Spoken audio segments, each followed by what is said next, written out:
buyer mapping is next, right? So we've got to identify all the stakeholders involved. If you remember that CEB, the Challenger quote, 6.8 decision makers on an enterprise sale.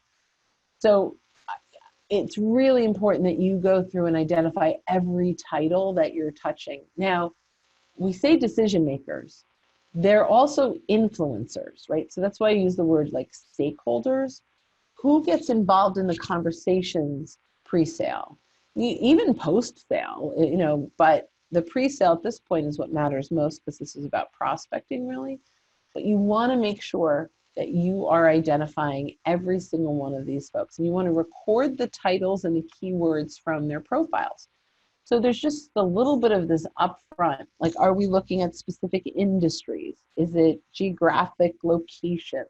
What's the criteria that we're looking for above and beyond their particular title or role?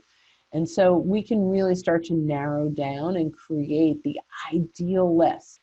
Now, if you are in the free LinkedIn, you've got to use Boolean search string logic. If you have Sales Navigator, they have really fabulous search capabilities with filters that can go as deep as headcount number, department headcount number, in some cases revenue, how long your buyers have been at that particular role or in the industry. So there's some really powerful search filters in Sales Navigator if you're going that way.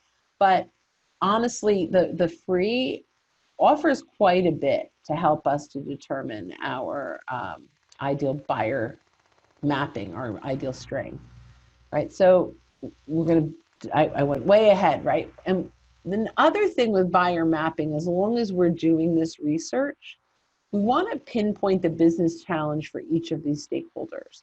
And so if you're selling an IT solution, obviously the CIO, the CTO, and any of those technology stakeholders have one challenge that you're solving. But you also have the CFO that needs to solve another challenge, which is budget, right? And you may have another group that's involved. So maybe you're selling a marketing IT solution, right? So your marketing stakeholders have, you know, one objective / challenge, IT has another, and budgeting and, you know, the CFO has another.